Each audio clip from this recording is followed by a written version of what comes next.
to say before I get to my message today, that last song we were singing, Yes and Amen, talks about how the faithfulness of God. And one of the things that just always stands out to me about the faithfulness of God is it has nothing to do with our faithfulness. 2 Timothy actually says, I have two mics. But says that even when we are faithless, when we have no faith, he remains faithful because his faithfulness is dependent on who he is, not who we are. And so whenever I sing that song, man, it always gets me because I know that I'm not as faithful to God as I want to be often in my life. And there's moments that things are hard and I feel like I don't even know if I have enough faith to be some amount of faith towards God. But he is always faithful to his plans for us. He's constantly seeking us out and working everything out to get us to him so that we can find a place of faith in him at different moments of our life. And so I just felt I needed to share that, and I hope that that means something to somebody here today because it's something that I hold very close for me. So as Mason talked about, we're talking about dating today, and I happened upon this post on Instagram that said, if TV created a Christian dating show, like this is what would be some of their bios. And so I thought they were funny, so I just wrote some of them down and get a share. And the first bio they shared was like, Brad. He's 19 years old. He's a worship drummer. He once attended church hungover after a frat party. His Instagram bio says, God first, gym second. Right? Like we know that guy. Then there's Abraham. He's 21 years old. He's a pastor's kid, obviously by name. He says he only dates virgins, though he isn't one himself. He once smoked weed at Bible camp. It says that in his Instagram bio. Right? You have Michelle. She's 24 years old. She's deconstructing. She grew up Pentecostal, but now she's like, Jesus is my religion. Right? She says she voted for Biden, but secretly voted for Trump. We got Rachel. She's 24 as well. She's a Liberty University dropout. She prefers Taco Bell over Chick-fil-A. I don't know if that's all right. She re-downloads Upward after 2 glasses of wine. You got Jaron, 22 years old. He hosts a podcast. It's got 6 regular listeners. He knows 3 chords on guitar, but tells everybody he plays well. He often sends shirtless gym pics with Philippians 4:13 on them. You got Matthew. He's a little bit older. He's 33. He's Calvinist. He thinks that people who use the Bible app are heretics, but bare shoulders cause him to stumble. Then you got Joe, who's 22 years old. He's a volunteer youth leader. He complains that every girl friend zones them, but he does have a habit of starting off conversations with them saying, God told me you're going to be my wife. All right, now, maybe that sounds like some people you know. If so, and they're not here, send this message to them later. They're probably going to need to hear it. All I know is I found it pretty funny, and if you've been out of the dating world for a while, like Mason, we're in a world that looks a lot different than it used to be, and I feel like, man, we need to talk about what does it mean to be connected dating in this world that we're in a Christian and biblical way, because we're in our series called Connected. We've been exploring all these different relationships we have, these connections we have with others, because we can't love God without loving others well. We talk about that a lot in churches. A lot of them have it in their kind of purpose statement that we're about loving God and loving people. But do our relationships, when we get down to the nitty-gritty of our connections, do they really reflect the love of God? Jesus, when asked what the greatest commandment in the Bible is, he replied in Matthew 22, 37-40, you must love the Lord your God with all your heart, with all your soul, and all your mind. This is the first and greatest commandment.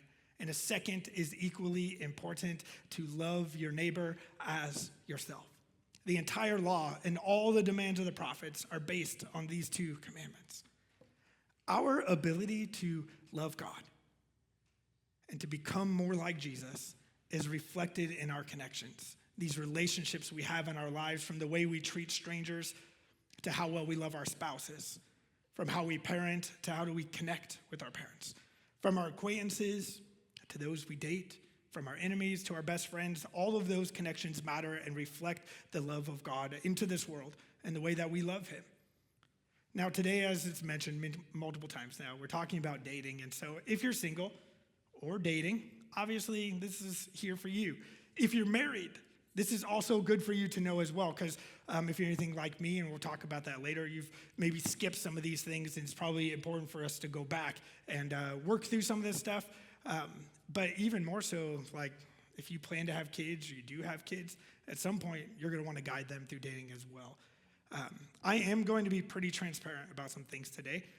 We're probably going to get a little bit past PG-13 language, and I just want you to know that before we get into that. But it's probably good for your teens in here to hear some of these things. And if it makes you uncomfortable that I'm going to use some past PG-13 language in church, don't read your Bible, because there is a lot of language and things in there as well. I was a youth pastor for 10 years before I became a lead pastor. I've been around teens a lot. I used to drive school buses, and if you've never hung out around the generation that's in school right now, you'd probably be pretty surprised about what kids are talking about and how young they talk about those things. So this is just a little plug here as a parent to other parents. Please talk with your kids. Be open with them about sex, about these topics, probably earlier than you think you should, because if you're not, somebody else is. Right? And so it'd be very great for you to be talking about them. Now, if you have children in here and you're like, I'm not ready to have these conversations, we got kids ministry right down the hall. I don't believe they're talking about these things today. No, they're definitely not talking about these things today. But just giving you a heads up. All right. Biblical dating is very different than the world we live in today, so you can't even look at the Bible and say, we're going to date just like they did in the Bible. Because if we did, men, you need to probably start a farm. Preferably raise some really nice sheep, be ready to go work for somebody's dad for a lot of years. You got to do something to be able to buy that girl of your dreams from her father.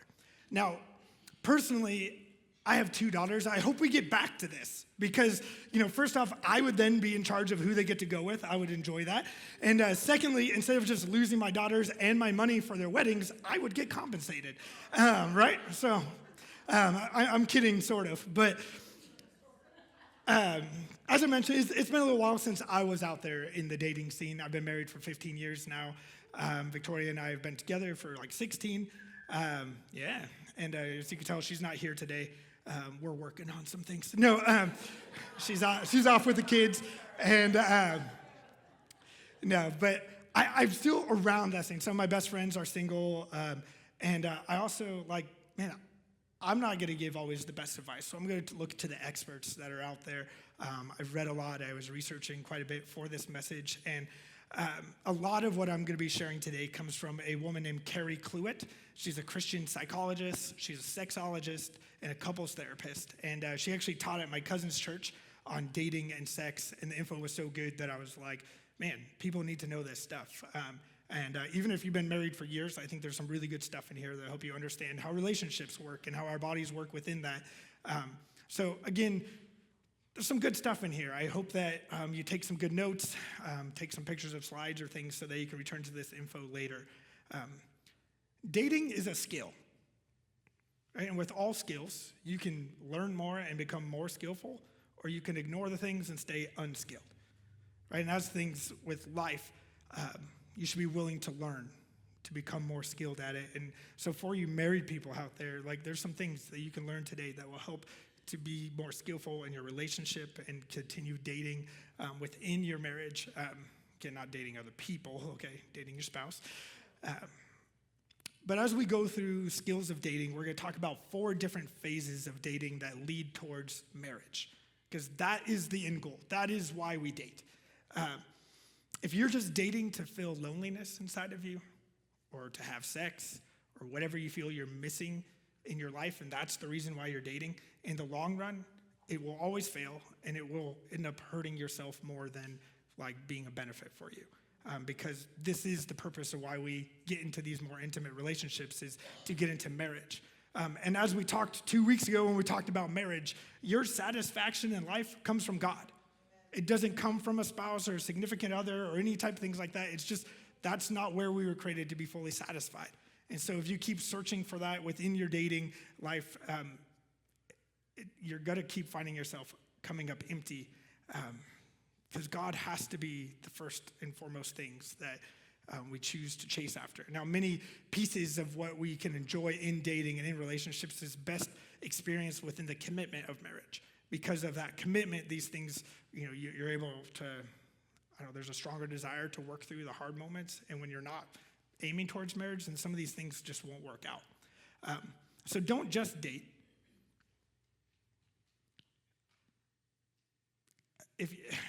Just don't date to date. Right? Like, I just like to have all these relationships. It actually trains your body to want the opposite of a committed relationship. There are more often that you just go through multiple partners and chase after all these people, especially quickly jumping into it. You're training yourself to say, like, I don't want to be committed. So when you find someone you want to be committed, your body's going to be like, you know what? I'm used to the excitement of somebody new over and over again, and it's going to be harder for you to commit to a relationship. So just keep those things in mind. The 4 phases of dating start with friends. And then you have special friends. And then you have girlfriend, boyfriend, or labeled relationship. And then you have engaged. Then obviously marriage follows. Now, one thing that I've heard from dating and relationship experts everywhere is that everybody would do better if they spent more time being friends and just friends. A few years ago, there was that TikTok trend of the AJR song, The Good Part. You guys, I don't know if you guys remember that. It would show something happening, then the lyrics would say, can we skip to the good part? And then it shows like all the exciting things that they were doing. And they would use it for all sorts of stuff, but they use it for relationships and cutesy couple things. And I think we desire that, right? Can't we just skip to the good part? And so you might meet someone and you're like, oh, I'm going to put aside all that friendship and all that stuff and just skip to what I believe is the good part, right? Holding hands, cuddling, kissing, maybe even sex, all the physical parts of it. And if you can only remember one thing today, I need you to remember that friendship is the good part, right? And so when you skip over that, your whole relationship is going to have a foundation that is just not stable enough to carry you through life. Talk to any long-lasting married couple, and it always comes down to the fact that they are good friends, best friends, right? They can have fun together. They can talk and have good conversations. They enjoy being around each other. They have things in common. And if you're married today or even in a serious relationship and you don't feel like they're your best friend or even a close friend, right? I'm not saying leave them. Just saying you need to work on that friendship, okay? Because that is core and that's what matters. Most relationships end because they never took time to become real friends. Friends with no other pressures, no other goals, no other things in mind, but just friends first. Right? A lot of divorces happen in marriages when their kids move out of the house because all of a sudden it's just them and they're like, who are you? Are we even friends anymore? And because they didn't focus on that. And so, but if you have that base level of friendship, it stays there. So the first phase of dating is friendship. It's before we even get to officially dating. In this phase, you're just trying to get to know all people, right? If you want to be in a relationship, you need to put yourself out there to meet people. Right? And I'm not saying wear a shirt that says, date me, please. Right? Some of you guys, you're basically saying that with your actions, social media posts. You don't need the shirt, but yeah. Man, create friendships. Create friend groups. Society has taught us that and this is, if you want to go back to the very beginning of this whole series and Connected, that we live in a world that's all about yourself. It's all about you, yourself, and I. But the reality is we don't actually function that way as human beings. We don't function that way as Christians. We need community, right? And so when you're out there trying I'm just going to do what I want to do, God didn't create us to be alone like that. In fact, when he saw human beings and that one was just walking on earth by himself, Genesis 2:18 is the very first thing he declared was not good, was that for man to be alone. Right? So he made a helper for him, somebody to come alongside. And this is not just a verse about marriage. This is a verse about humankind. You need people. Even if you're introverted, you still need some people. Right? So, man, if you really want this dating stuff to work, you need to start with a friend group. Right? If you feel like you only have one option in your life, you don't have enough friends. Get out behind your social media. Get off behind your screens, your phones, video games, and get into friend groups in person. Join a community group here at church, different things like that. Make friends. Invite people to hang out. Try getting to know people. Society says happiness is found in what you do for yourself. But God says joy is found in loving others, which is laying your life down. And you cannot truly be happy and joyful without others in your life. And it starts at friendship. So many of you guys jump right into dating because you're actually just longing for human connection. And you don't need dating for that. You need friendship for that. So don't skip that part. Now, we all know some people who've probably met via a dating app. They got married and they have a great marriage. I'm not saying that it doesn't work. I don't want you to hear me say that today. But often when you meet via dating apps, you start off with dating in mind. So you've already skipped important phases that we're going to talk about. And so then you have all these pressures and all these other things on your relationship that are actually more of a hindrance than a help. And so that's why it's important to try and meet people outside of that. Or you're going to have to be very clear about expectations and boundaries right off the bat. So we'll talk about that here in a minute. But in each of these phases, we're going to talk about appropriate touch, because touch is a large part of relationships of any sort, not just like of intimate relationships, but of every relationship we have, there's touch involved. And so we're going to talk about boundaries because it's important to know. All right, so in the friendship phase, appropriate touching would be zero sexual touch. Okay, this is very clear. Friends with benefits is not a thing. Okay, I see some people pointing at other people. Yikes. Okay, but it's really not. And we'll talk about that more in a minute on how our bodies actually can't function like that. And as much as we would love for it to be like that, and the idea of it sounds great, we actually cannot function like that. And people who say, oh, it works for me, they're either just lying or they've actually destroyed a basic human like need in their body and how it's supposed to function. Okay, so zero sexual touch in friendships. Basically, touch in ways that you would publicly touch someone in front of others. Hugs, fist bumps, handshakes, high fives, those type of things. Holding hands for prayer. Okay. Hand hugs. You guys know that? Side hugs. I'm just kidding. But those type of things, right? Because this is healthy. We need touch in our lives. We were created for that. I mean, do you guys know that for babies, if they don't have that immediate, like, skin on skin, like, as soon as possible, it immediately starts causing, like, a pathway in their brain that will lead them to, like, mental disorders if they don't have enough touch, even as a child and as they grow. And like, we still have those issues if we don't get healthy touch in our lives as adults.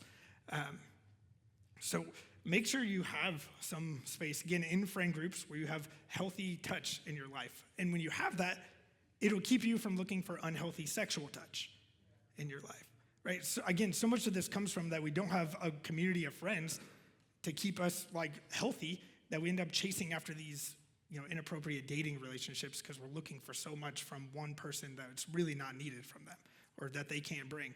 And so this will take some self-control.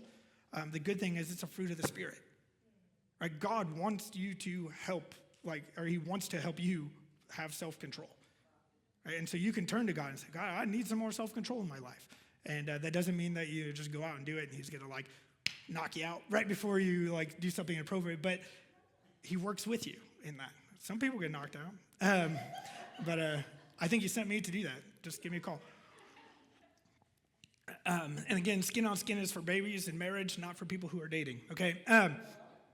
The psychologist, Carrie, that I talked about earlier, she said, what's really actually good for single people who just need more touch in their lives is finding a couple that has kids, so that you can hang out and you get that touch from wrestling with our kids, holding babies and things. Now, please don't enter that situation saying, I need more touch in my life to keep me from sexual things. Can I hold your child? Definitely not the way to go about it. But the idea behind it is right, okay? So in each one of these phases, I'm just going to talk about some goals, things that you should be working towards in this spot of your life so that you know, okay, am I ready? Am I in a good spot? So some goals in the friendship phase are getting healthy touch from your friends, right? Making sure you have that in your life. Learning to relate to the opposite sex, right? This is, in your friend groups, a great spot to just learn about them and why we're different and all those different things. And hey, so, in my previous relationship, this happened. Was I wrong? Is it just because I'm a guy? How do you think about that as a girl? And all these different things. That's the great spot to be able to talk about those things. And then doesn't put that pressure later on in your relationship. It's a spot for encouragement, lifting each other up, learning how to love people and sacrifice for others. Usually in your friend groups, you have people of different ages, so you can learn and you can teach the other people and to be an example for one another. You learn accountability, because they're going to be like, so you went on that date with that guy, huh? How'd that go? And you have to choose to be honest or not. And you get protection from community. Now, if you're ready to move on from just friendship, I have some advice for you. If you're feeling desperate about having a relationship, like a intimate relationship, you probably need better community. Marriage is not a required part of life, but relationships, friendships, and community is. Right? So if you keep feeling this longing for something more, then your community you're within is not healthy. And if you're desperate, you're probably not ready for an actual relationship. So start with community, where you can talk about those things and learn.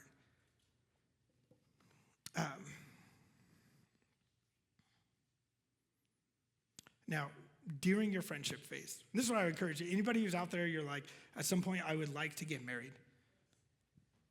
Start with a list of all the things you're looking for in a future spouse. Like, make a physical list, whether it's on your phone or like a written piece of paper. Don't avoid the superficial things, right? Write down both. Because we often are like, I don't want to be shallow, so I'm not going to write that down. But then you meet somebody who doesn't fit that, and you're like, nah, it's not working for me. Right? So be honest with yourself and review that list often, because as things change, and there's going to be, you can maybe even prioritize it after you write it all out and say, these are things that matter the most. These are things that don't matter too much, because you can make some room for those. But if you only have a list in your mind, you don't have a physical list to go over when you're like meeting somebody, you're going to end up missing things that you care about, get too deep into your relationship, and then go, oh, I don't want to be around this person. I can't believe they're blah, blah, blah. And then you're going to, ruin your friend group possibly. You're going to lose a friendship that would have worked as friends, but not as a dating relationship. It's going to feel like you wasted some of your time. I'm sure you're going to learn some stuff. And guys, if you're a Christian, make sure they have a relationship with God, and a real relationship. Write that down in your list, but don't just put like Christian. Put like somebody who reads their Bible every day, somebody who knows how to pray, somebody who goes to their church regularly, right, and is involved more. Write down what that means to you, because there's a lot of people out there with the title, but maybe aren't living it. And that's not what you want in your life. So make sure that that is there for you. It's one of like the only things really Scripture talks about in like when it comes to choosing somebody, because again, that wasn't really the culture at the time, so the Bible doesn't like have a lot of clarity about like, this is what it looks like. There's, a couple verses here and there, but one of the things it does say is don't become unequally yoked. This idea of where a yoke is, would put two oxen together to be able to pull a cart. And so if you are unequally yoked, you might have like a large oxen and then something that was too small, and they wouldn't be able to pull well together. It actually harms both animals and makes you very unproductive in life. So this list is what's going to help you make sure you're equally yoked so that you can push through life together. Right? Now, once someone in your friend group, not a brand new person that shows up, but someone you've become friends with, you start to notice like, whoa, they check off a lot of these things on my list. This would be a good time to consider moving to special friends. Right? I love that. I knew. But this is a real phase that people need to start using between friends and dating. Right? And a lot of people skip this. They're like, hey, I like you, I like some things, let's start dating. But this is a needed space for most people, because realistically, we aren't spending enough time becoming friends. So you just move right to dating. You get a lot of added pressure to your life where it's not needed, right? Especially as I mentioned before, if you're meeting on dating apps, you skip friendship and special friends, you're just right to dating. The first time you go out, it starts off romantic right away.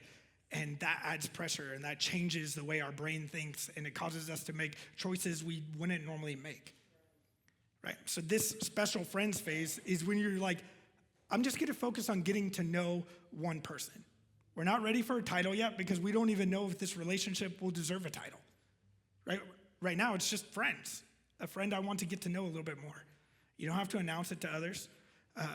If someone asks, like, hey, I saw you've been hanging out with Joe Schmo a little bit too much, or a little bit more, yeah.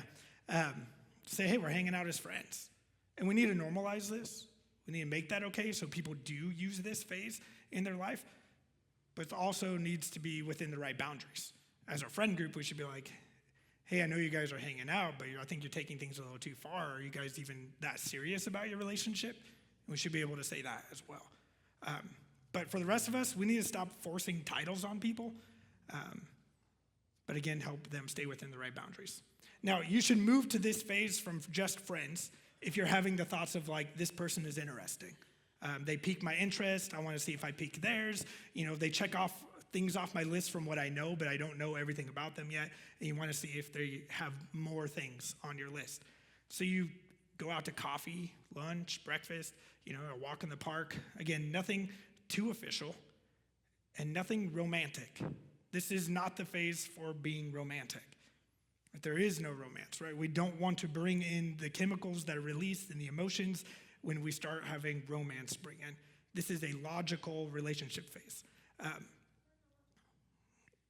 This phase should last around like a few months or so. It doesn't have to be super long, but it needs to be long enough that you feel like you've learned a lot of things from them. I think of it this way. Special friendships are for public daytime activities only, right? Think of it like school. You're trying to learn about them, right? You don't want to get up early for school. You definitely don't want to take school home with you, okay? You don't want to stay up late for school, right? You barely want to do it when it's light outside, okay? Special friend phase, school, right?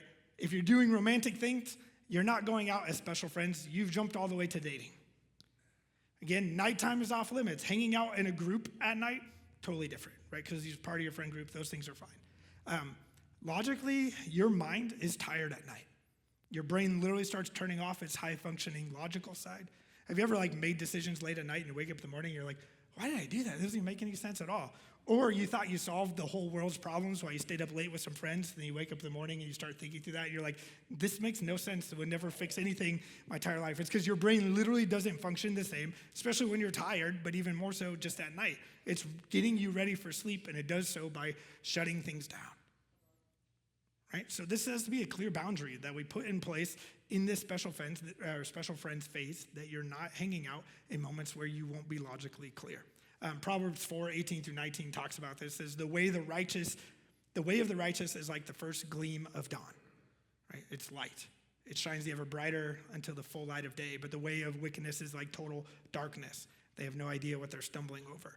The Bible constantly throughout it compares the way of the wicked to darkness, or bad things happening at night compared to the things of the day, because that's what happens.